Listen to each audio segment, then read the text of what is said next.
Hi, I'm Michael, and welcome to Beyond the Screenplay, the podcast where each week we do a conversational deep dive analysis into a film. Today we are talking about Star Trek, the 2009 film directed by J.J. Abrams, written by Roberto Orci and Alex Kurtzman. I'm joined by the Beyond the Screenplay team, Trisha Rand. Hello, everyone. Brian Bittner. Hello, hello. Good lens flares. And Alex Coyotes. Hi. Okay, so we are continuing our kind of accidental trek through the film year 2009, where 2 weeks ago we did an episode on Up in the Air, which we kind of talked about as being like the last 90s film almost, where it's, you know, it's a drama, it's a rom-com, it's just like, it's a normal movie, like whatever Groundhog Day was. It was doing that, and we stopped making those movies in 2009. But what we started doing in 2009 was this kind of soft reboot thing where they decided we're going to make a new Star Trek film. It's going to have the original characters from the original TV show, and it's still going to feature like an old version of some of those characters, but we're going to recast it. It's like new people playing the younger versions of themselves, but it's not entirely outside of the world of the original. It was like a whole new experiment thing, and we can dive into the details of how they tried to navigate all of that. But it was really interesting revisiting this film because I was kind of obsessed with it when it came out. Alex and I are Star Trek fans. But we both come at Star Trek from slightly different angles a little bit, which we'll talk about. But it was really exciting to see, okay, a big budget sci-fi space movie. That hadn't happened in a while. Like, I think that was kind of a new, not new, but yeah, there had been a drought in like big budget sci-fi. And so that it was Star Trek, JJ directing, they're going to put money into spaceships doing stuff. I was just really excited about all of that. So yeah, so there's a lot of really interesting things to talk about this film as far as, creating this kind of soft reboot thing. JJ essentially practicing for Star Wars in a way that Big became, time. far more literal than probably anyone expected. And just JJ's style, I want to talk about all that stuff, but let's start with kind of all of our like relationships with Star Trek. So, Alex, you are the red shirt currently. I'm the red shirt. Why don't you tell us about your relationship with Star Trek? Yeah, so I mean, I grew up with Star Trek, but I didn't grow up with the original series. I didn't grow up with Kirk and Spock. I grew up with Next Generation, which is the Patrick Stewart, Jean-Luc Picard Enterprise. And so that was, I mean, I watched that every week with my mom. Like that was like our show we watched together all through the 90s. After that, moved on to Star Trek Voyager, Star Trek Deep Space Nine, like the whole 90s era of Star Trek, I was like deeply immersed in. And so, and it really formed a lot of my ideas of like what I want from sci-fi and just what I like about the genre, because through those shows, they could explore all these different themes and ideas and kind of political allegory.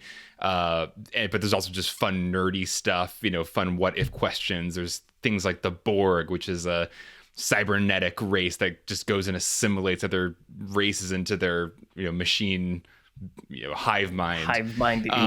It's just really cool sci-fi stuff, so and it was just week after week you get all these what if scenarios and just these casts of characters, the crews of the ships that you fall in love with, which is probably why I got obsessed with Mass Effect, which is very much it's a video game kind of version of a crew you fall in love with going on adventures. So basically my relationship with Star Trek is actually post original series, post Spock and Kirk. And so it was interesting to go into this movie not really being actually a hardcore fan of this Star Trek, but being a fan of all the later Star Treks. And so we can talk about that and how that like made for an interesting viewing experience. But yeah, that's where I come at Star Trek from, is for this Next Generation, that era. And those movies are like, the Patrick Stewart Star Trek movies are the Star Trek movies I went to go see in theaters, and are my idea of like what I want from a Star Trek thing. And this is very different. It is. It is very different. Yeah. Well, so there's a lot of overlap there, where Next Generation was also the Star Trek that I watched all the time on TV with my mother also. So yeah, also loved the Next Gen crew. But my parents had also showed me like some episodes of the original Star Trek and some of like those movies, because those were the movies in the Star Trek that they knew, that they watched. And so I knew enough of the original crew to be able to like recognize them, of like, oh, that person, that's Bones. And like, oh yeah, beam me up, Scotty. Like, I know those people. Mostly from the Whale movie. If anyone knows the Star Trek 4. Like, yeah. Right, yeah. Yeah, that was probably the original Star Trek thing I watched the most. But yeah, so it was exciting, but also, as you said, it's a very different Star Trek movie, and we'll get into all of that. Brian, I'm curious about you and your relationship with Star Trek. Yeah, kind of somewhere in the middle between the sort of avid Alex fan and the, basically most casual, which was like I watched a lot of Next Generation as a kid, sort of teenager, like whatever time that was, and not like weekly like Alex, but I remember watching a lot of it, but I don't think I like actually made a plan to watch it ever. It was just I watched a lot of TV, and that was one of the things I enjoyed watching. And yeah, definitely knew like the original show by, sort of by osmosis, right? Like you just, all the references, this kind of thing. And then I think like right when I moved to California, for some reason, I just decided on a weekend to watch all 10 movies. So that's like a Brian thing to do. I was going to say the most Brian thing to do ever. It's like, I'm going to watch all the Jawses today. I'm going to watch all the Aliens. I'm going to watch all the Star Trek. You could spread them out. I mean, just as Well, that's no fun. Then it feels like homework. It just like becomes. Then you're a weirdo. Yeah. Okay. I don't want to watch like all the Jaws movies for like weeks. I want to watch them all in one day. Wow. I know we don't talk about the other Jaws movies, but I did do that once. But yeah, so I just got like a really good everything, from obviously like Star Trek, the motion picture, all the way through to Nemesis, like those two crews and how they sort of cross over in the movies and everything. And that happened to be, I think, maybe 2 years before this movie came out. So it was kind of, I don't think I even knew this movie was in production necessarily, but it was just good timing. So that by the time this movie came out, it's like, I'm not going to catch every single reference. I saw this movie in a theater with a friend who knew the original series really well. So he would tell me all the little, like, oh, that quote meant this. And this was a reference to that. I'm like, oh, that's cool. I'm glad I didn't need to know that to appreciate the movie, but I'm glad that you appreciated the movie on this like extra level. So yeah, I've always enjoyed it as a thing, as a franchise, but there's a lot of it. And, so there's a lot of it I haven't seen, and there's a lot of it I have seen. Yeah. There is definitely a lot of it, that is for sure. And it has at this point taken so many different forms. It's a really interesting series. But yeah, I'm glad you mentioned that in the movies they like crossed over also, because Star Trek Generations was like so much fun, where it's like both the captains, Picard and Kirk, and they're like fighting the guy from that movie. Anyway, Malcolm McDowell. Clockwork Orange, right? Yeah, that movie. That guy from that movie. Yeah. Cool. Okay. And Trisha, what about you? Oh, there's so little to say. Yeah, I have seen the second Star Trek movie, which is the one with Khan. The Wrath of Khan. Nice. I saw that recently. Yeah. That's the only Star Trek movie I've ever seen other than like these new ones that JJ made. And I did like the Khan one. That was a good one. And then I think I saw 3 to 4 episodes of the original series when I was 12-ish on like a Thanksgiving Day marathon on TV, maybe. And it was on at my cousin's house, I think. And I was like, is this a Star Trek? Am I watching a Star Trek now? And I think I kind of watched it for like an hour or two. Was one of the episodes The Trouble with Tribbles? Because that's the one they show like all the time. The one where they get all the little furry creatures. It was a long time ago. You may not remember. I don't think so. Okay. I think I saw the one. I think you'd remember. Yeah, it's memorable. No, I don't think so. Listen, there was a lot that I thought I would remember is the point. Because I was pretty sure that I had seen this movie when it came out. because I know for sure that like earlier this year, I watched, or late last year, I know that I watched Star Trek Into Darkness and Star Trek Beyond again, basically back to back. And I was like, for sure that I'd seen Star Trek, so I skipped it. And I was like, oh, I know I've seen that one. I'll just go watch these other two. And I think I had seen Into Darkness already, so I rewatched that, and then I thought I had seen Beyond, and I hadn't, and I was like, none of this makes any sense to me. What's happening in Beyond? And then I went back and watched this one in preparation for this podcast, and I didn't remember any of it. So, in conclusion, I'm an expert, and I will be teaching you all about Star Trek today. Perfect. Yeah, no, I'm just here to learn from all of you. I'm not, I don't know where I am exactly. The final frontier, aren't I? Something like that. Well, you are one of the main target audiences for this first movie. Right. That's what I was thinking. And So also, it's good to have a newbie on board. yes. And one thing I do want to talk about with this movie, we don't have to get into it right away, but it appealed to me very deeply as a massive fan of like naval, like battles and things, like historical, ship battles and all of that stuff, and also submarine movies, because those things are all about like, I outrank you, so I get to make this decision on behalf of the Armada. And that's what this movie is all about. And I'm all about that stuff. I'm all about like, that's insubordination, and now you have to do this. And like, I love that stuff. Like, I love like the hierarchy of being on a ship or on a submarine.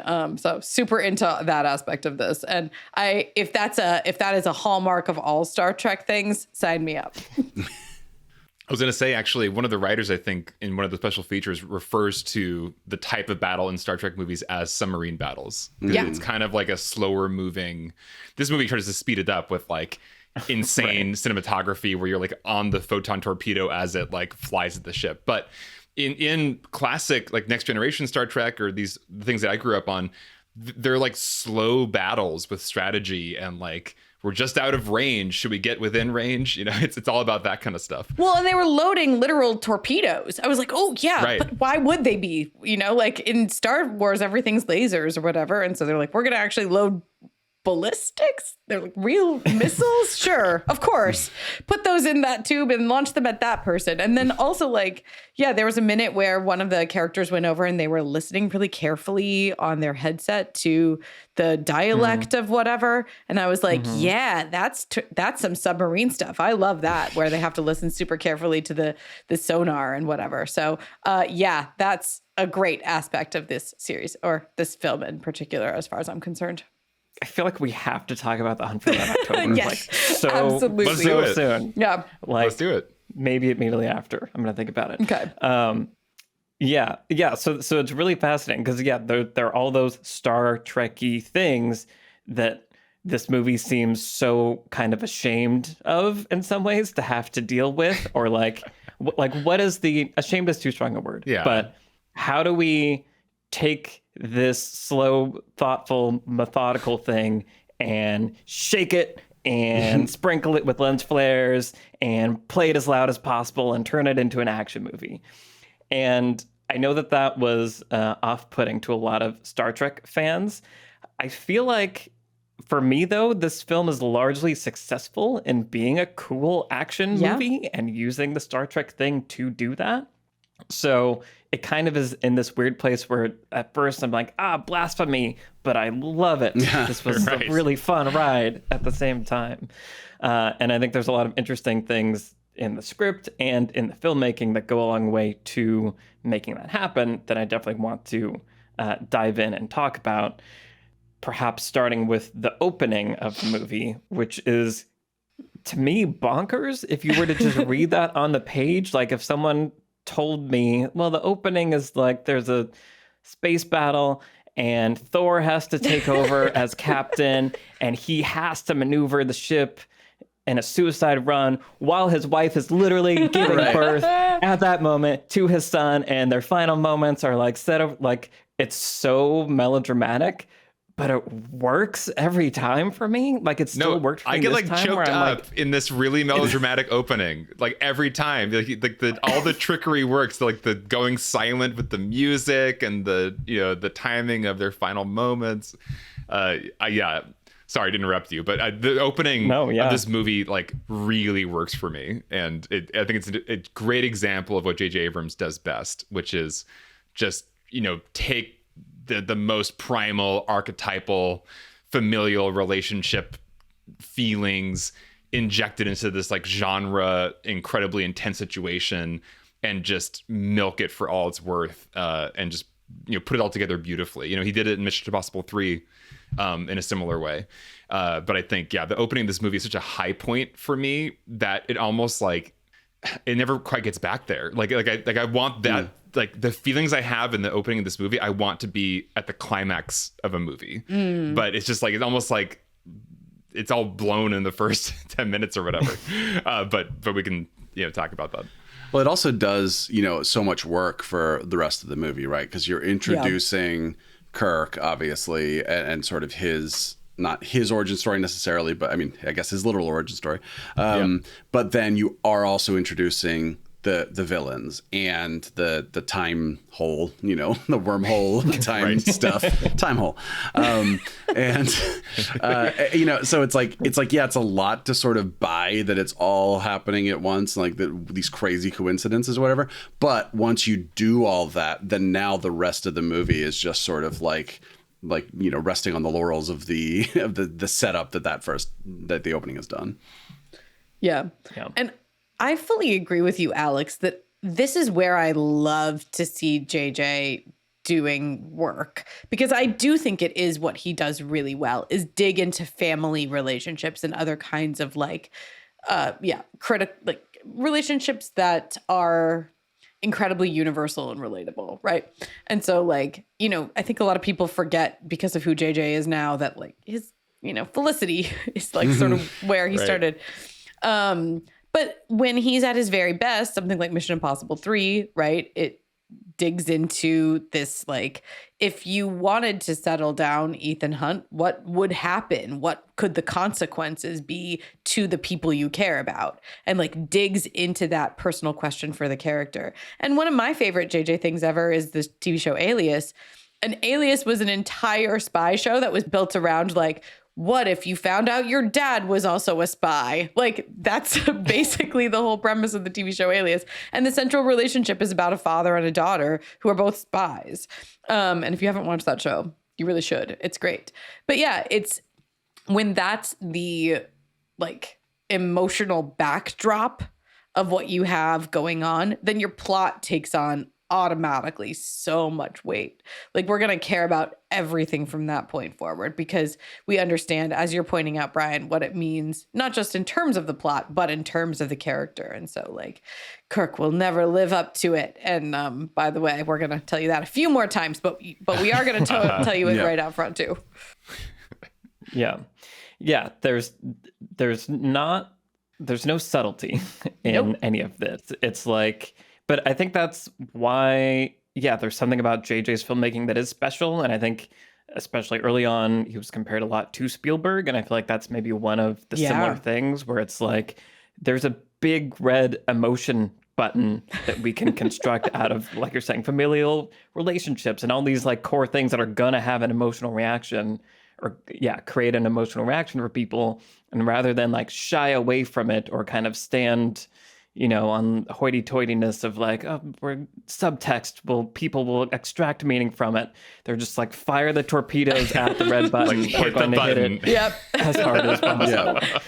Smash the button. This opening does that. Two, also, I think like Chris Hemsworth's performance is cheating also. I love him in this movie. Yeah. He's so great. Like, this is one of those things where I remember sitting in a theater and within minutes being like, who is this person? To the end of it being like, who is this person? And then it not being like surprising at all that he went on to be Thor and uber famous and all that stuff.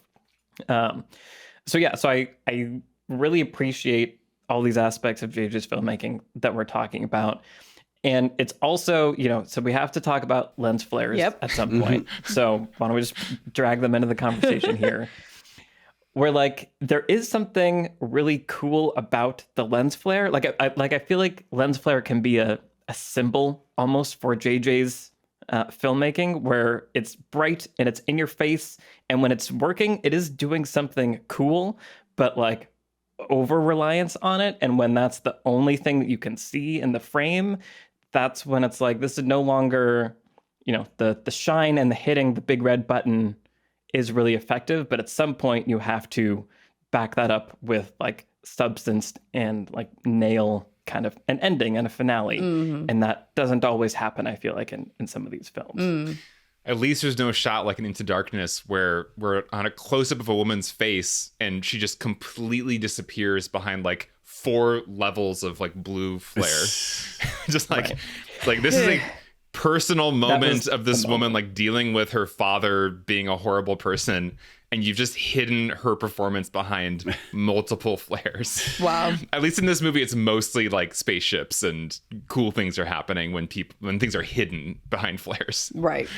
Yeah, I think part of the question is, what, because there's not just lens flares, there's also the like spinny aroundy camera style. Canted angles. And everything is very close up a lot of the time, in a way that I feel like I want to pull back a little bit at times, and I want to be able to see 2 people in the shot at once. But I think that it's interesting to notice when it's distracting and when it works, So, so thinking about the like spinning aroundy camera stuff, when Spock is standing before the council, to what disability are you referring or whatever. And the camera for no reason just like spins in and like goes around him and stuff. I'm like, that's not doing anything thematic. It's just like, look, we're in a new place and it's strange. So like, look how different this is.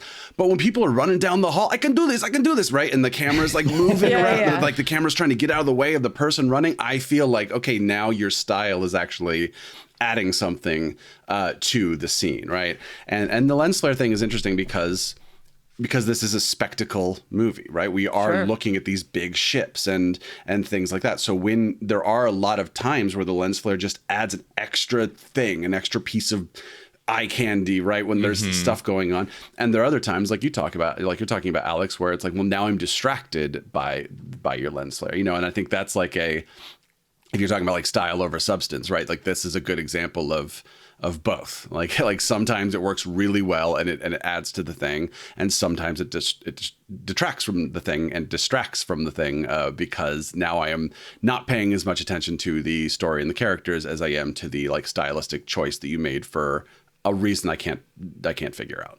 Yeah. Right. Well, and that I'm glad you brought up the spinny camera-y stuff also, because that is another trademark of JJ's that I think people don't pay attention to as much. But there are a lot of scenes that, are like one-page scenes that could be shot and just, Spock enters and he says a thing to Uhura, cut to Uhura, she says something back, cut back, shot, reverse shot, that was the scene. But instead it's like steady cam, we come out of the elevator with him, and then we like swing by the close-up of the navigator who has a one line so that we can spin around to catch Uhura just as she says her thing to land in the perfect close-up for the point of the scene. And some of the time that works super, super well. And I think that you don't notice it when it is working so well because it's giving this momentum and energy to the story that feels appropriate. But like you're saying, Brian, there are these moments where when it's not working, it's detracting from the experience. And that's when you notice it. And usually you're noticing it also because there's someone standing off camera, shining a flashlight into the lens, and making it flare out so you can't see what's happening.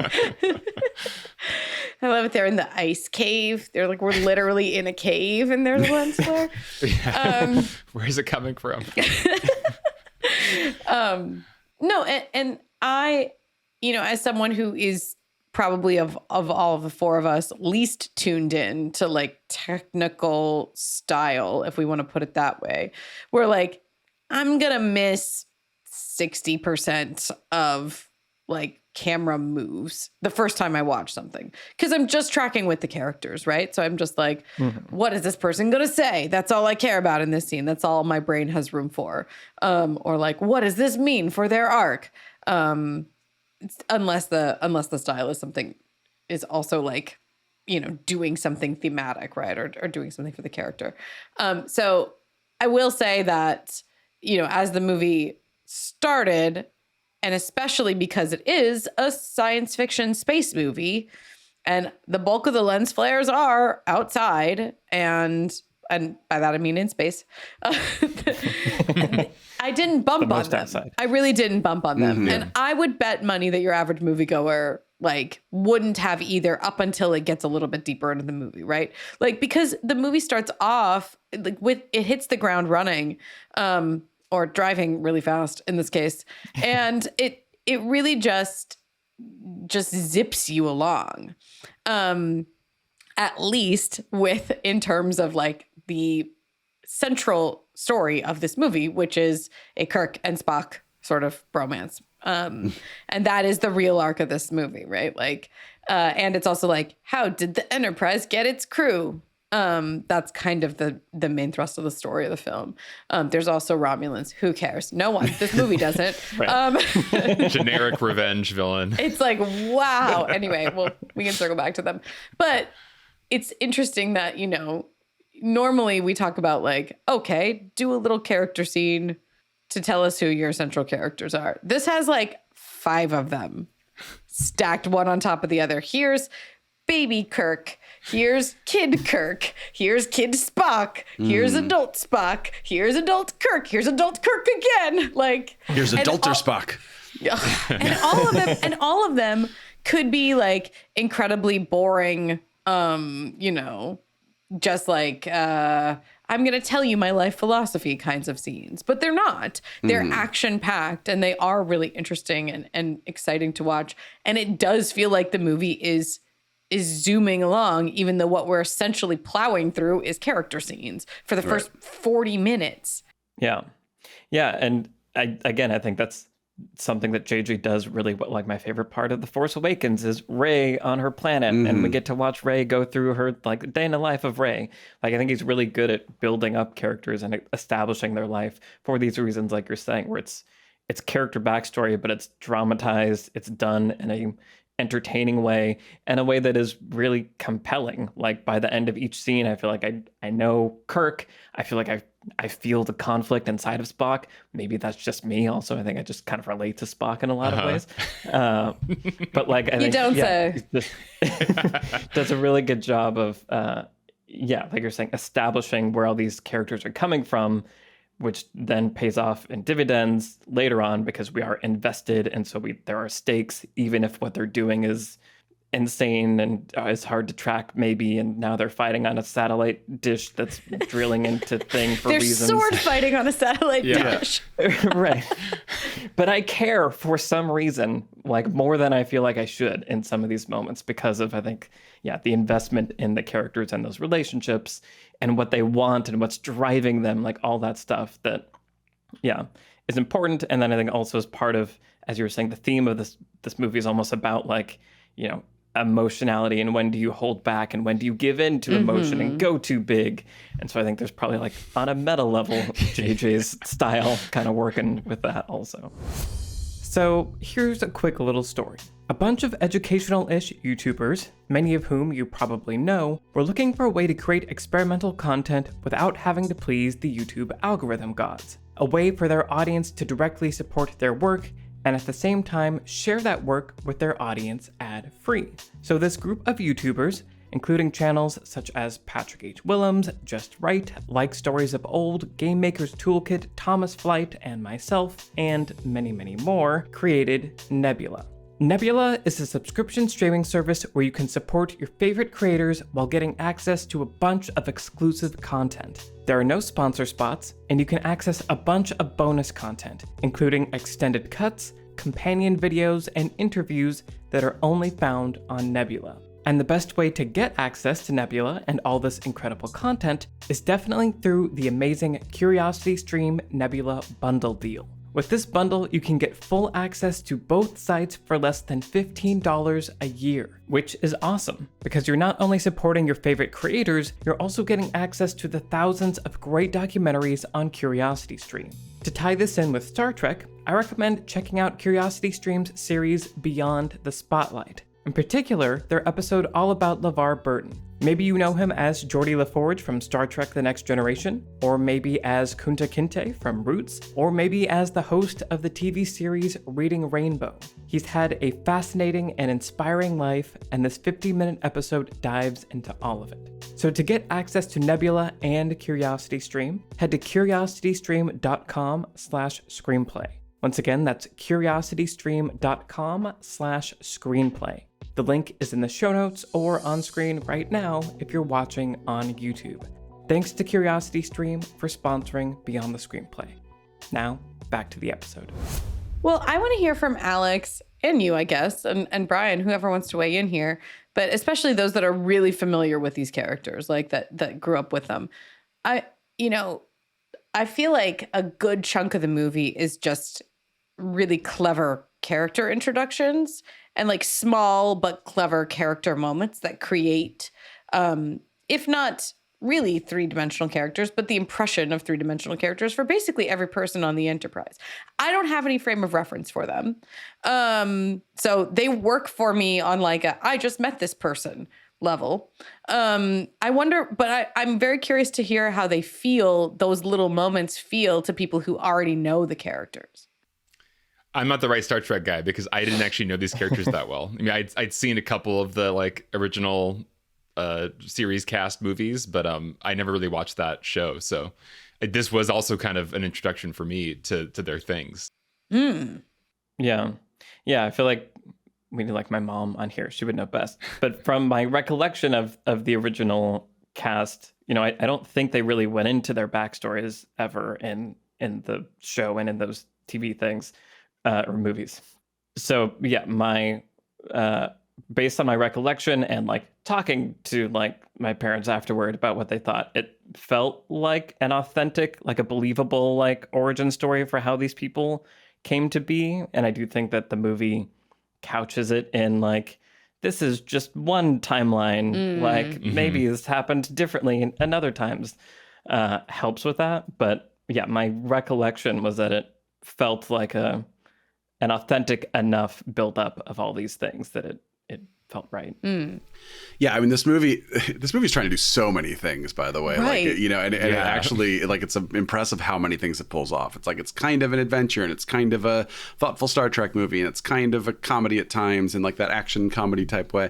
And it's also, I think, doing that with this cast, where it's trying to make you go, hey, we want you to believe 100% this is the cast of the Enterprise, but also, wouldn't it be funny if we cast celebrities to do impressions of these famous characters from this TV show, right? But it's like, it works. So you have, I think Chris Pine is the best example of somebody who's really doing both, right? He is just a guy playing a guy, but there's still a little Kirk in him, right? Like he kind of has, there's something about him where you go like, yes, you are a young William Shatner. And then you have people like Spock and Uhura and Sulu, who like their original character. I mean, obviously Spock is like for many reasons is a character, but like they don't have like performative things that we know so well from the original actors. But then you have Scotty and Chekhov, right? Where it's like, oh yeah, these were very colorful, very over the top characters. So now let's cast these known actors to do it and kind of try to walk that line of, oh, it's someone kind of doing an impression, but also I believe them. I believe you are really that character, right? Also, Anton Yelchin, I love you.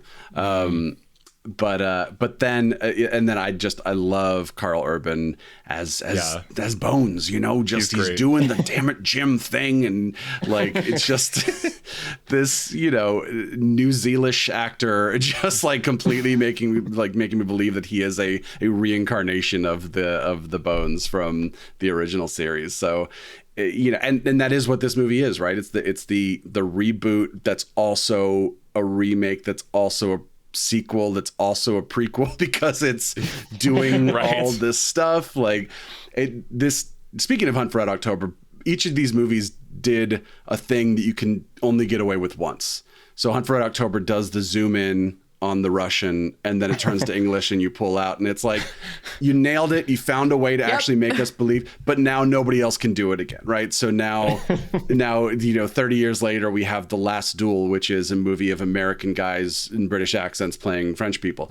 Because we still haven't figured out how to like get around that. Right. And then this movie does the reboot thing by saying, yeah, we're totally rebooting this. All your favorite actors are now replaced for these characters, but it's still like alternate timeline, right? So like Spock still exists. We can do a thing. And I thought it was brilliant. It's kooky and it's out there, but I think it works specifically for Star Trek as a franchise. Right. No, I think that was one of the most impressive things about this film from the first viewing was that device, because that is a true Star Trek device. That wasn't just kind of like maybe it was a desperate thing for this movie, but it doesn't feel desperate because that would happen in an episode of Star Trek.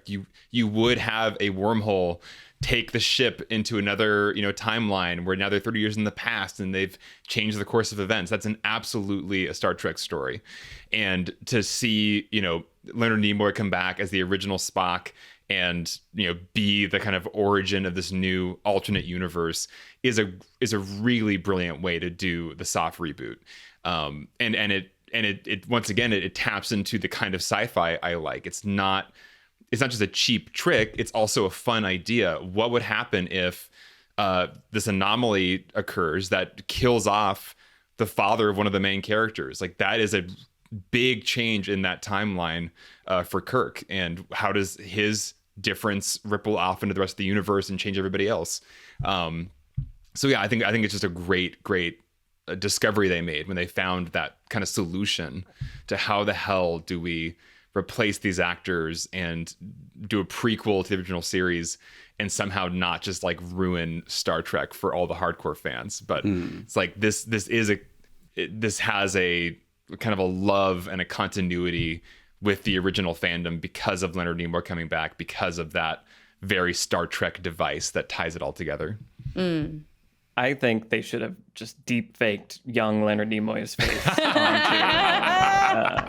That's what fans really want, apparently. But it is just to briefly go into like the Force Awakens comparison thing here. Yeah. I feel like what I was wanting from the Force Awakens was everything you're saying about how Leonard Nimoy is in this. He comes in, he kind of is there to just like softly like touch it and steer the ship in its direction, bless it with the original franchise's magic, and then send everybody on their way. Yes. And I feel like I think that's a really good way to do these things if you're going to do them, and I appreciated that about this movie. Yeah, I think this may be one of the most successful of the soft reboot things that we've gotten, truly, just because it does so much.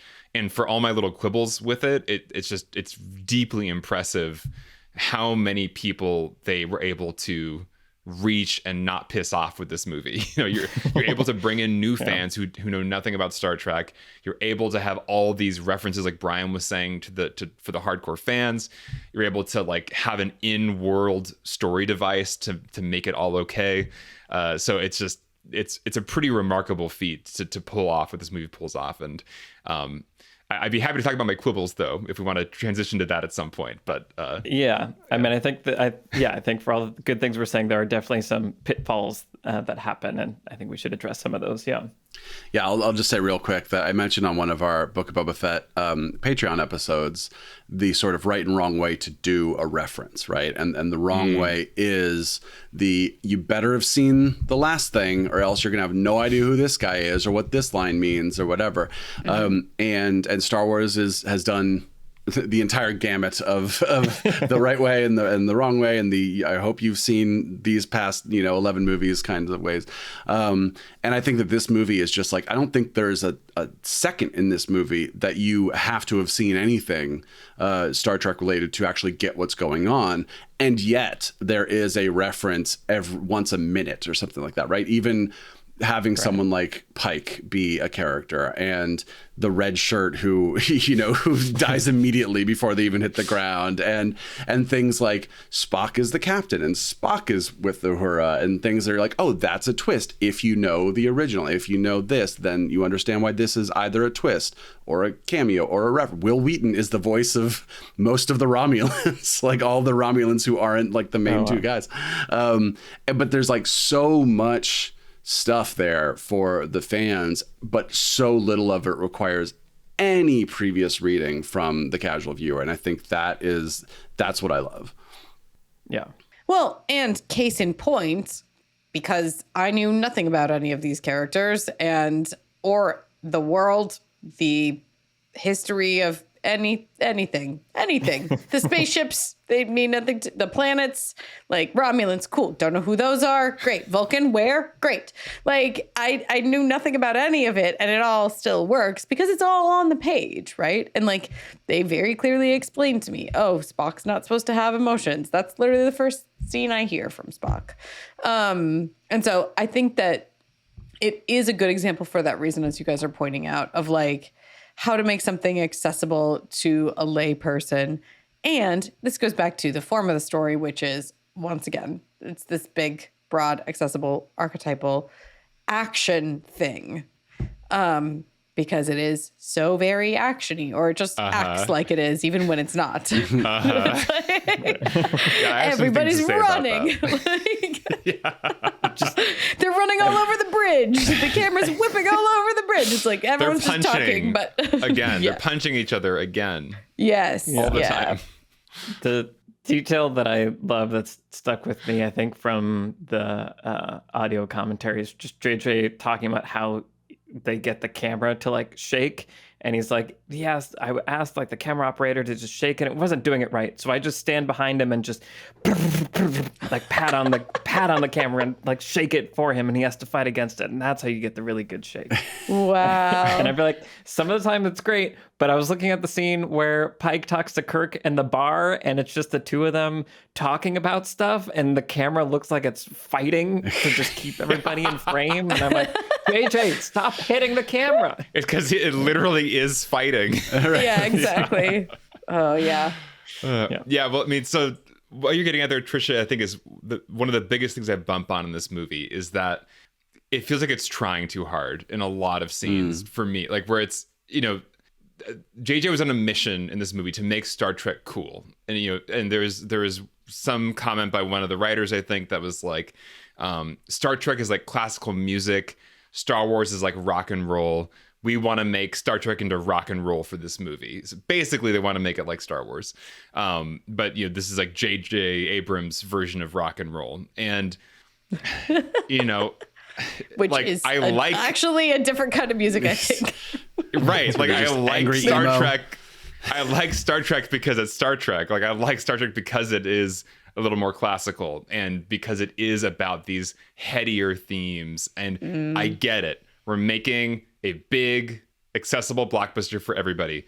I like a lot of the rock and roll. I like the way the ships are shot in space and how his camera, is zipping around the bridge instead of cutting between crew members, shouting about incoming torpedoes or this or that. It's a single shot, whipping from person to person, landing on each crew member at just the right moment. I love that visceral energy, so that, like, I like that he brought that rock and roll to this movie. When the rock and roll feels try hard is when it just feels like, how many fist fights are there in this movie? And how many fist fights are just between like crew members, just like randomly deciding to get into a fight? Because like Star Trek's future, the future it paints for us is all about like the evolution of humanity. Like humanity has actually evolved. Like society has actually gotten more civilized. We've like eliminated money. Like we're not motivated by financial self-interest anymore. We are like this really utopian society based on like furthering our knowledge about the universe is like the driving force of why we do things. And this movie is like, bar fight after bar fight after like, look at that hot girl walking by. Look at that, like, look at this car. Look at this motorcycle. Look at this leather jacket. Right. Yeah. Like Beastie Boys. Like it's so not what is like Star Trek to me. And even like Spock, like I get it's a very efficient way to show that young child Spock like is struggling between emotion and logic. But like it feels like the only tool in the toolkit is to punch, like more punching. Like the fact that both Kirk and Spock's like backstories revolve around like punching other people just feels lazy to me. Like I think Spock should feel different than Kirk and not also just default to punching when emotional, as he does later in the movie as well, when Kirk's whole mission is to emotionally rile him up to make him relieve his command of the bridge, which also feels like a really forced way to like do a theme thing. That's my little rant. You know, this movie does so many things well, but I feel like in his attempt to do rock and roll, J.J. Abrams like pasted on these things into Star Trek that don't belong there and that do betray, I think, what makes the franchise special, which is it is this different kind of vision of the future where humanity truly has changed and evolved. And this is like, no.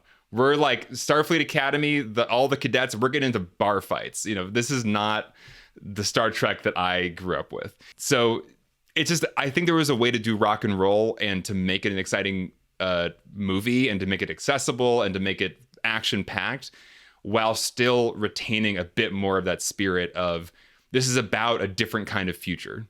So... yeah, I mean, I think I read somewhere that Chris Pine was inspired in his performance, or maybe it was JJ that was inspired by Top Gun. And so much of it, the early stuff feels like Top Gun, where it's like so broed out. It's all about like a one-upsmanship of like masculinity. And like who's going to be the best pilot? Who's going to be the best captain? And like you sabotaged my test in front of the whoever. Like that whole... when he pulls out an apple... like, can we ban people from pulling random apples out when they're being cocky? Like, I'm so done with this. We talked about that in A Few Good Men, because Tom Cruise is like the king of like, I am a jerk that's eating apples. Yeah. Then they did it like, in this where movie are the apples coming from? Like, Kirk had the apple there ready for this moment. Like, look, cocky I just assholes brought it always into the test have on purpose. They always have like 3 apples. Right. They just travel with apples in their pocket. Yeah. I'll add to all this that like it is an interesting, you know, I mean, it sounds on paper, at least, it sounds very disrespectful, right? To say we identified the thing that we think this franchise is and how it differentiates itself from other similar franchises.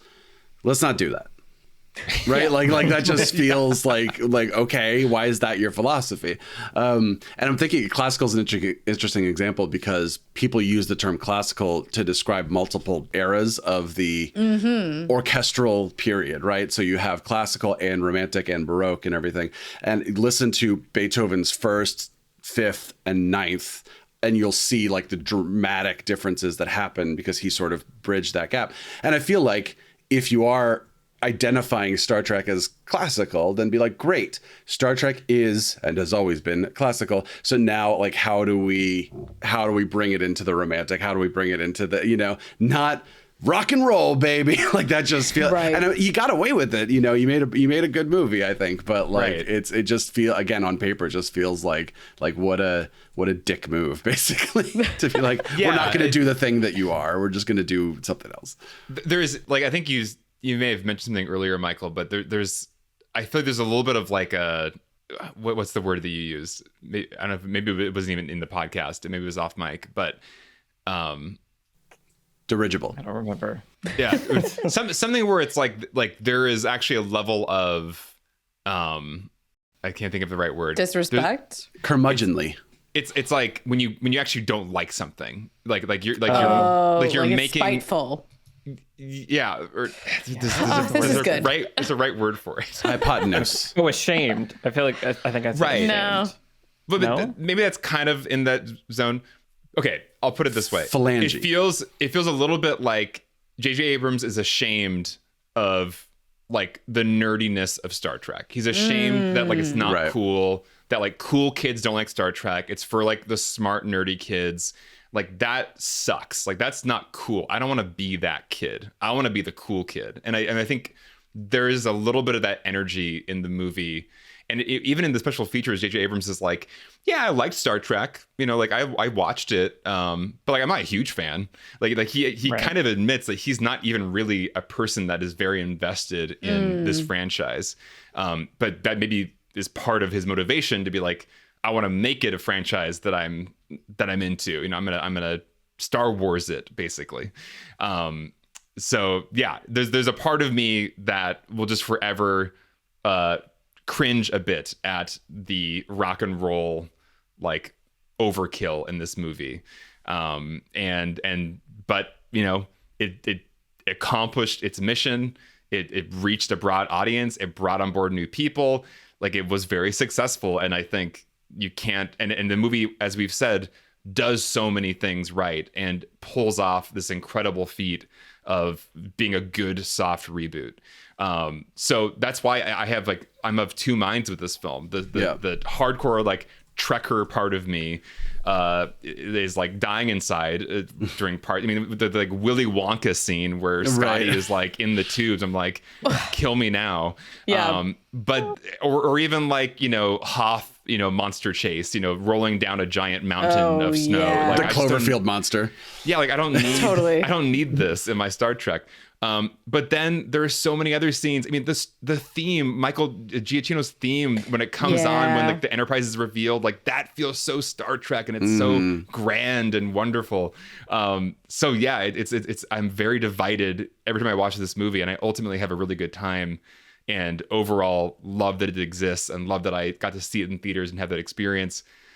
But all the punching, just I mean, I'll quickly add that like there is something respectable about saying like I want to take the nerdy kid who got picked on in high school and turn him into the cool guy, right? Sure. You know, and I think that like now everybody likes Star Trek now, right? And I think that like on one hand it's like you want your thing to be just for you, but on the other hand it's like you want other people to appreciate your thing, right? And it's like you kind of, we're always going to walk that line with the things that we love. We want people to appreciate it, but we also don't want too many people to like it because we want it to be our thing.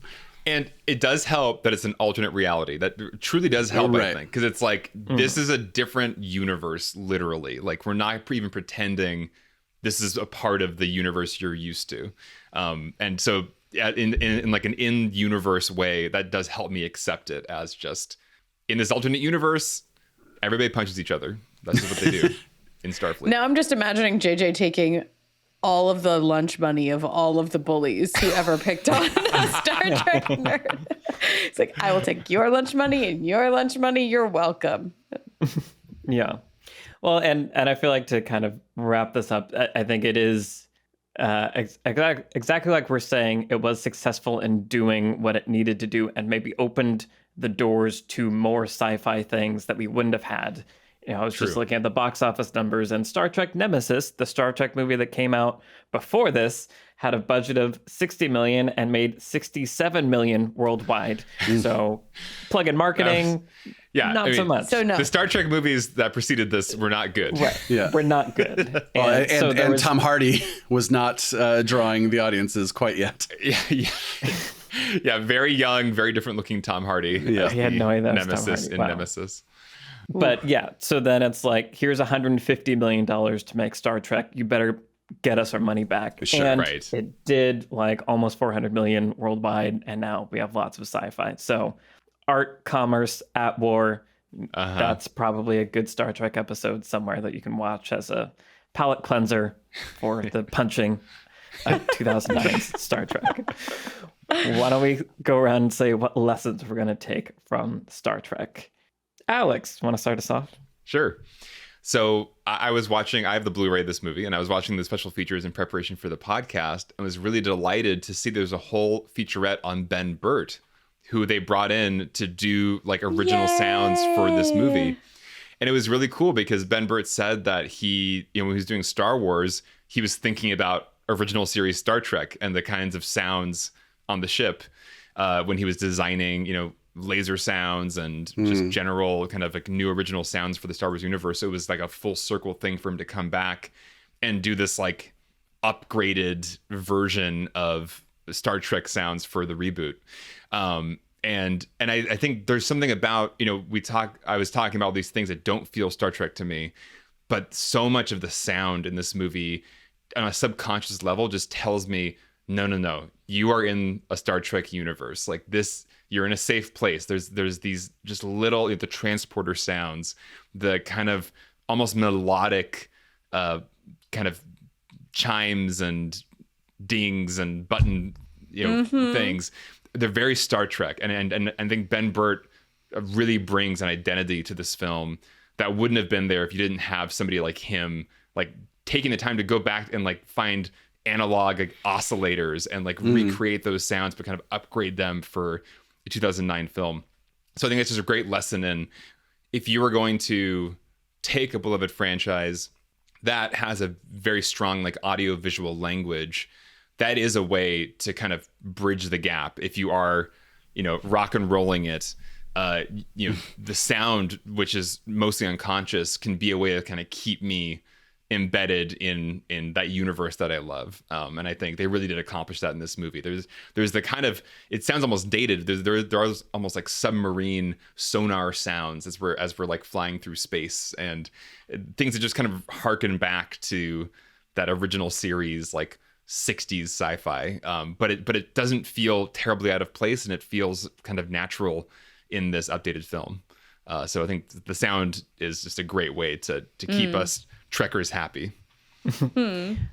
I'll put the link in the show notes, but one of the first videos that I worked on the series that I mentioned before, Soundworks Collection, with our friend Michael Coleman, was on the sound of Star Trek and interviewing the whole sound team. And yeah, Ben did some work on it, but like the whole team did so much work to like make it sound the way it did. And so that was one of my first trips to LA. Also was like getting to come down here and like interview the sound team of Star Trek, and I was like nerding out and I'm like, this is amazing. Well, and this movie was nominated for an Oscar for sound editing and for sound mixing. So I agree. I think the soundscape is very, action movies tend to get nominated, but I think that this one is special. Yeah, because even like the ships have identities. Like the giant Nero like crazy octopus ship like has like this ineffable sound whenever it's around. And I think that's what you want from these big blockbusters. Just like that kind of attention to detail. Totally. Yeah.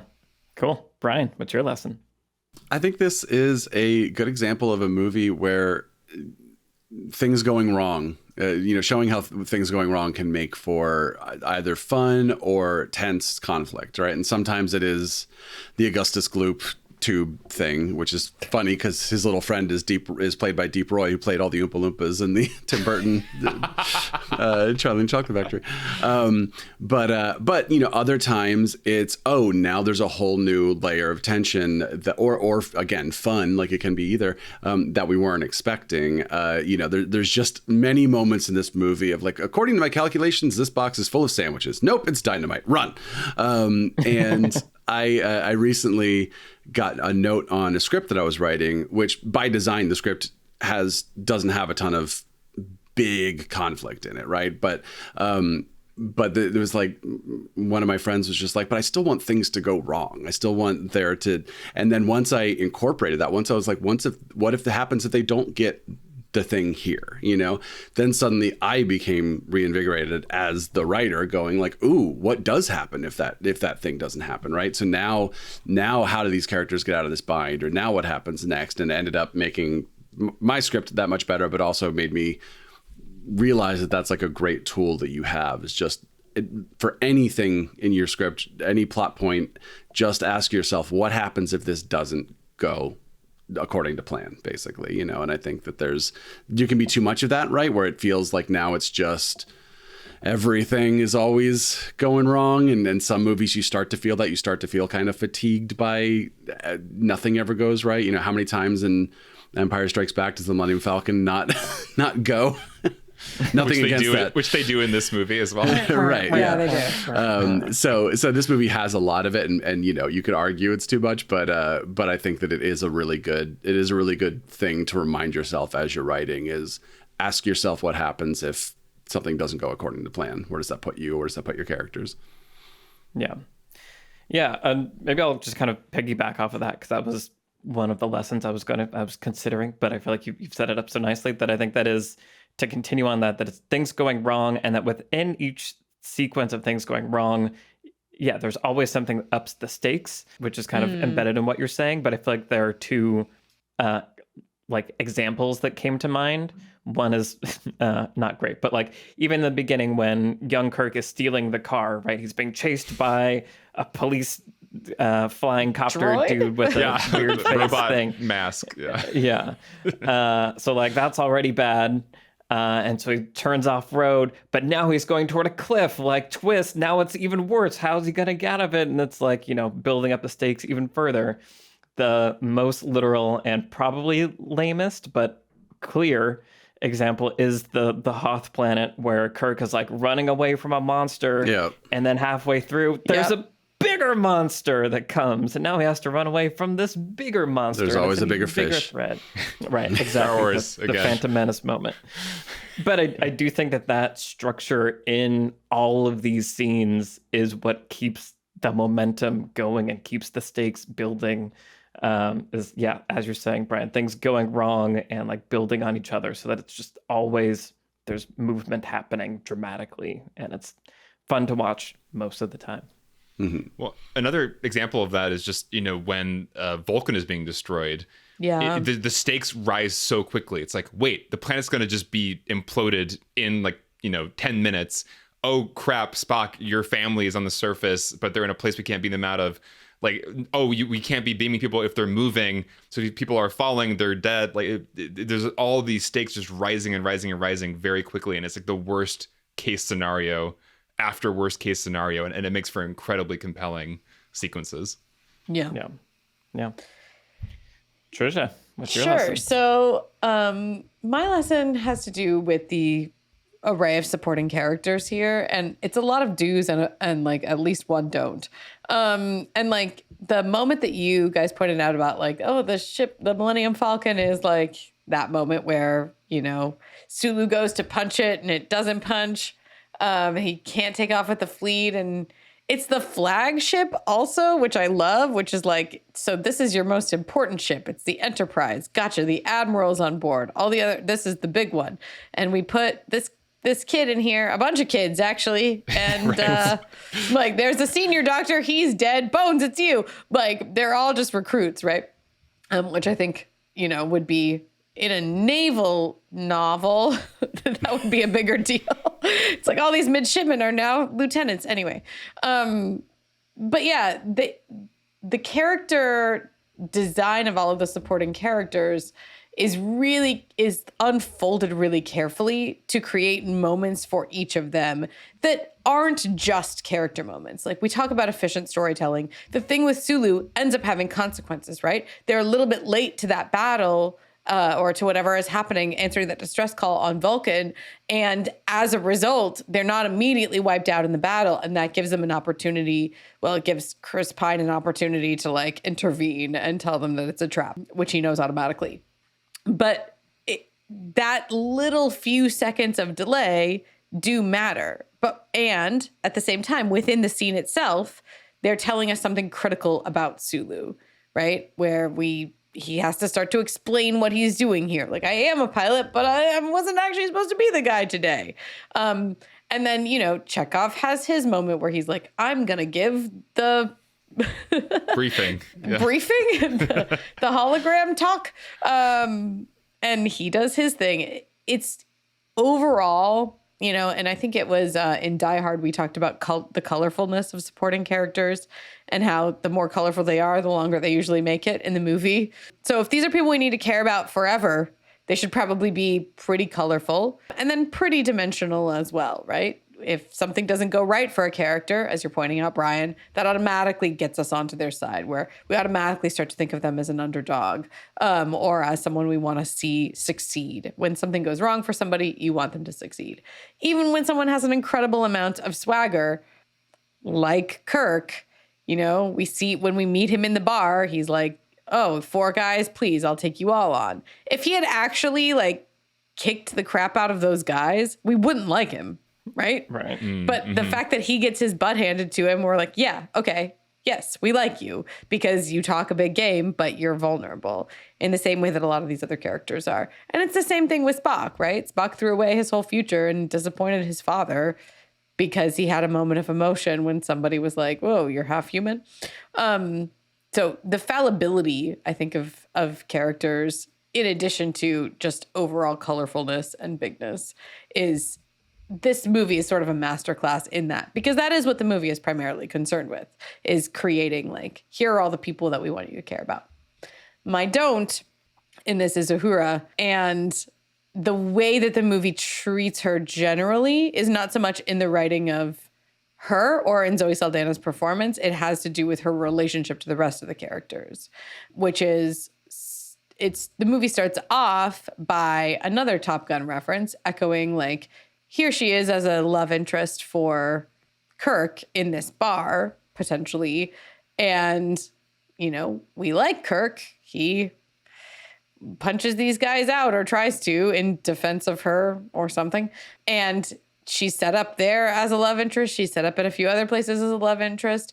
And then when the movie subverts our expectations about that and, you know, sets her up instead as a love interest for Spock, it definitely doesn't do enough work, I don't think, to set up the Uhura and Spock relationship. And then also that's kind of where we leave Uhura. Like, that's it. Right. Like, that's like the last minute she gets.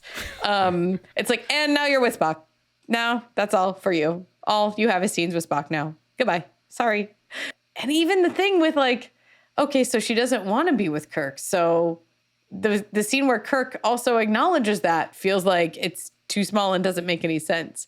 It's just a confusing and dated way to treat the lone woman in this cast, aside from Winona Ryder. Right. Surprise, brief Winona Ryder. Yeah. Right. Also dead. So anyway, it plays into sort of dated stereotypes and then tries to subvert them, but with so little underpinning that it feels almost sloppy as like a subversion. Like, I wish there were more to the subversion that made it feel really earned and interesting. Like, I feel like there was a missed opportunity with her. Well, because I think if you're going to have this twist of like, oh, she's with Spock, actually, you know, I want to understand why they're together. And when like, did they meet? What happened? Their thing is, I mean, I think there's an implication that like she was training under him at Starfleet Academy because he's like, I don't want to look like I was favoring you. But yeah, I just feel like from that point on, they're like 2-3 scenes together. She's just kind of like holding his face and kissing him. And like, that's all we know about their relationship. And that could have been a really interesting relationship. Like, what is it like dating a Vulcan? Like, that might not be easy. That might be kind of odd, actually. And instead, it's just kind of a flat, one-dimensional, I don't know, passionless thing. Yeah. I'm here for you. I love you. Oh, you don't have feelings? Okay. Yeah, right. Yeah, there's not even conflict in his inability. In fairness, to my recollection, I think that the next couple of movies really do dive into this, but it is just a shame that it does in the absolutely stuffed to the gills-ness of this movie, that relationship gets completely lost. And so it's like, I wish you'd pick one or the other almost. Like, if she's going to be no bigger of a part than Chekhov or Scotty, then that's okay. Like, do that if you must. Or like, make her a full-fledged, you know, 3-dimensional character that has real motivations that we get to see, that we get to follow and track and keep score of and care about. Yeah. Yeah. I mean, and like you said, I think a lot of it is, just this overwhelming feeling of datedness is at least how it felt when I was watching it. Because I think I remember at the time it being like somewhat remarkable that it's like, oh, there's like a woman of color as part of the main cast, and like, oh, an interracial, like they're kissing on screen. That like, still felt remarkable. Of course it did. Yes, it did. Like, and like Sulu, like an Asian American getting like a hero moment in an action. Like, so I feel like for the time there were progressive things to being a big blockbuster that has to play all over the world and stuff. And so it is disappointing that we weren't further along. And I think it is good that this feels so dated now. Sure. Yeah. But I do feel like that's kind of part of the credit to the original Star Trek, that those elements were in there so Yeah. that they had to be maintained and then kind of doubled down on by the people. Admittedly, doubled down on them at that point wasn't doing a whole lot, but it was more than a lot of things were doing. So Yeah. anyway, it's all that interesting. Yeah, I For mean, sure. Nichelle Nichols and George Takei both talk about how their characters way back on the original show, to them, they were like, we are representing our entire people, Right, basically, because Yeah. there's so few of us, you know, on television at all, especially in something like a sci-fi show, you know. So yeah, there is still that happening, and as you said, there are ways in which we could have and still could be further along from 1966 when the original show aired. For sure. Yeah. Awesome. Okay. So I think I've just decided that next week we should talk about the Hunt for Red October. So I'm just going to say that out loud now. I love so that it. we Let's are make it forced to happen. Commit to it. Yes. Anyone who's listening to this that hasn't seen it and is afraid of it because it's like 90s, Alex. Alexander. Well, Michael, does that make you a bad really? friend these past 20 I don't years? know. I think it makes Alex a bad Why friend. haven't you ever made me watch it? Whoa. Wow. I am surprised. Okay. Well, here It was we go. never Now we shown have- to me as a child. I never saw it. If you haven't seen it, like Alex excited. viewer, I'm really you excited. can go on this journey with Alex.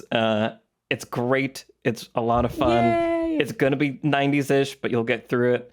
Young Alec Baldwin is, fun to look at. So there's lots of good stuff in it. It's so good. Anyway, so next week, Hunt for Red October. In the meantime, to finish up this episode, what have you guys been watching recently? Trisha, what have you been watching recently?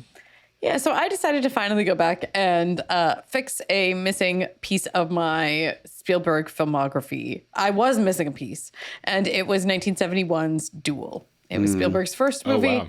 I had not seen it. I have been beating myself up about it for several decades now, and I just decided to go and watch it. It is a TV movie, for those that don't know, from 1971, about a man who is menaced by an evil, faceless truck driver. Really, he's just menaced by a truck. To be clear, the movie stars Dennis Weaver as this guy. It's also very California. He's like, I'm just gonna drive up and over the grapevine in my like little sedan or whatever. Although it was the 70s, it was a very big car. But he drives up, and then for no reason, a truck driver decides to just like try to kill him, basically.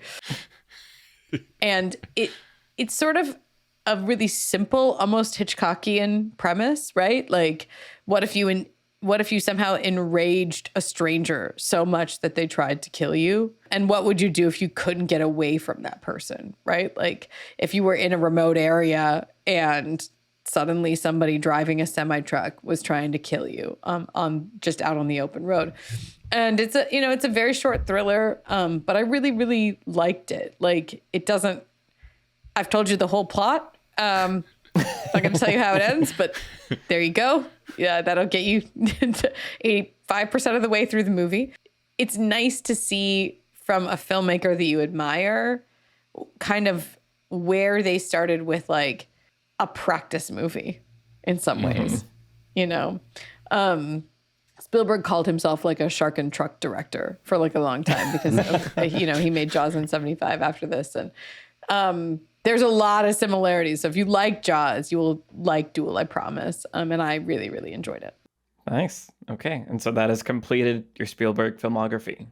Yep. I haven't missed any others. I've seen them all. Even West Side Story, the new one? No, actually, I haven't seen that one. And it's killing me, but I want to go see it in the theater. Yeah. I want to go see it in the theater. It will be out on Almost. streaming by the time this episode has aired. So I know that, Us but in the I past. know- I'm just saying, us in the past still have to go to the theater to see it. I'm trying to do right by it. Okay. Awesome. Okay. Brian, what have you been watching recently? So I watched Flea. Flee, which you've probably heard of recently because it is the first film to be nominated for Oscar for the Academy Award for documentary and foreign language film and animated feature. And part of the reason for that is because most films aren't all three of those things at once. But part of the reason for that is because it's an amazing movie. It is a documentary. It's a story of a gay man who fled from Afghanistan to Denmark as a refugee. But it's being told. The director is a friend of this character, and he is telling him his story, basically. That is animated, so you're hearing the audio of what it is as you are watching him, animated him saying these things. Then we flash back to the past, which is also animated. The animation is beautiful. Sometimes it changes style, but for very specific reasons, and just gorgeous. And then there are times where they actually do have some voice actors come in to like act out a little scene that is being narrated about. And then every once in a while, there is live action sort of legacy historical footage, basically what was going on at the time. But it's so seamlessly integrated that it doesn't feel like I feel like I'm trying to describe Tick, Tick, Boom again. But the reason I'm sort of saying it's this, but it's also this, is because like I've never seen a movie that's like this. You know, I've seen documentaries that kind of use audio and then animate something over it, but this is like the present day thing is animated, so you're seeing him like talk to his husband and they're like looking for a house and this kind of thing, and it's like that's just animated, and it all comes together beautifully. The whole story, it's kind of like him telling the story is a bit of catharsis for himself. He's never really told his story before, so it's not just the story itself that's fascinating, but it's also the present day, him actually saying this out loud for the first time and saying it to his friend and everything. So yeah, it's beautiful. Flee, check it out. It's going to win somewhere between 1 and 3 awards. If it wins 0, I will, do something. I think it's on Hulu now, or somebody tweeted that. So I'm excited to see it. Nice. Cool. Very cool. All right. Alex, what have you been watching? So I watched Kimmy, which is the new Steven Soderbergh movie. I want to see that. It's on HBO Max. Yeah, and it's great. It's great fun. Soderbergh calls it a Saturday night bottle of wine movie. That is a quote from him. And that is exactly what it is. It's a Nice. 90-minute, kind of 90s thriller, contained thriller starring Zoe Kravitz. And the idea is that she is somebody who listens to all of the like audio recordings that couldn't be interpreted by Kimmy, which is kind of like an Alexa or Siri type device. Mm-hmm. And her job is just to like correct the errors, but then she overhears what sounds like a crime. So that's the premise. But it also has kind of a great present moment pandemic edge to it, because it takes place in a reality where COVID-19 happened. So she's been also like shut in her place forever. And she also has like kind of like OCD, and this is made it all worse. So it takes advantage of all of the weirdness of our present time and puts it into this like contained thriller really beautifully, written by David Koepp. So it's Nice. He also did Panic Room. It's very much in the same kind of He did a few molds. other movies as well, but yeah, course, yes. containment But is yeah. something he does do. It's a dinosaur in one of his movies, right? I think so. Yeah, okay. But yeah, I would get a bottle of wine and watch Kimmy. Sounds Sold. great. Yeah. On a Saturday I'm night. in. Yes. Yeah. Michael, Awesome. what about you? Mine is not too far away from that. So I watched the Netflix show, The Woman in the House Across the Street from the Girl in the Window. And I loved it. So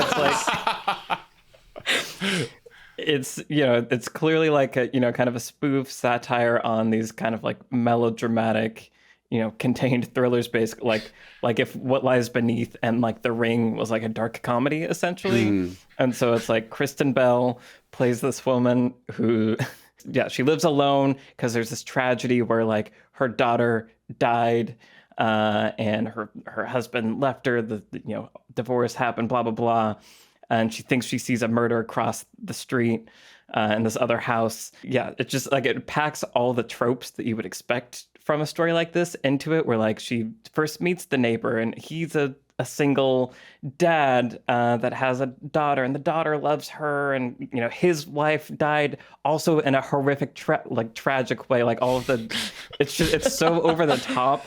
And it's so great. Also, the guy that plays the husband sounds just like Mark Brown from Game Maker's Toolkit. It's really weird. But yeah, it's been a while since I've seen something that is using film language to be like self-referential, where it like it knows the tropes of a thing and just the way something is shot.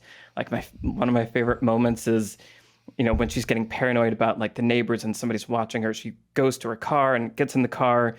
And it's that moment that happens in movies where she's gonna back out of the driveway and then stops because suddenly there's someone outside the car window, like in a spooky jump scare way. And so it does that twice in a row where there's just like two people waiting in the driveway, like to scare her to stop them. Anyway, so it's super silly, but it's lots of fun, I thought. And Kristen Bell is hilarious and really carries it and like somehow manages to deliver lines in a believable way, but also in a way that's making fun of like that delivery. Anyway, so I think it's also probably a nice Saturday night glass of wine series of episodes to watch. Bottle-sized glass of wine, right? Because that's what's on. Right. Yes, exactly. She's always pouring an entire glass of wine into, an entire bottle of wine into a huge glass. And I mean, I like that there was a whole thing that people like didn't get it was a spoof.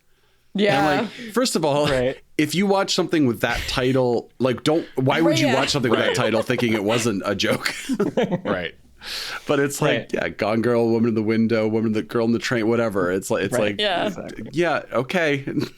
But it's also hard. Like, to succeed at what it's doing, it also has to have a mystery at the heart of it. And so it's like absurd, but it is enough to be like, well, wait, what did happen to the girl in the house across the window? Well, and it matches the aesthetics, you know? So if you're not tuned in to the idea of like satire on all these levels, it's like, but wait a minute, it looks like a serious thing. Right. Yeah. But I love good satire like that. I got to watch that. Yeah, I think you would like it a lot, Alex. Yeah. Nice. Okay, well, this has been our episode on the 2009 Star Trek. This was, a lot of fun to revisit this weird period in film history, I think, is also what I'm coming to realize, is that things were shifting and TV was about to explode also. Like, I was remembering, like, this is, like, early Mad Men, like, early, like, Breaking Bad, AMC, like, the whole TV renaissance thing was like just starting around this era, and so like movies could still be up in the airs and have this nuance, and Marvel hadn't become a thing, right? Like the Iron Man had just came out, so it was the last moment we had before like the era that we're in now. Right, we were so young. The storm broke. So innocent. Right. Also, speaking of 2009 sci-fi movies starring Zoe Saldana, we apparently are getting an Avatar sequel this year, so that'll be an interesting Are we really thing. this year? Is this happening? Do we know? That's what they say. I don't know if anyone wants it, but it's there. Well, I think we have to talk about Avatar this year, though. I feel like, waiting this long somehow was the right thing to make me be like, I want to go watch an Avatar movie. Right. Why not? Absolutely. Yeah. Awesome. Okay. Well, thank you, everybody, for listening. Thank you, as always, to the patrons that make this show possible. Thank you to our producer, Vince Major. I'm Michael Tucker, and I've been joined today by Trisha Rand, Brian Bittner, and Alex Calleros. All of our Twitter handles are in the show notes. Send us a tweet, say hi, and we will see you next week for The Hunt for Red October. It's the best conclusion to an episode ever. I'm so excited. Bye, everybody. Disengage. Bye.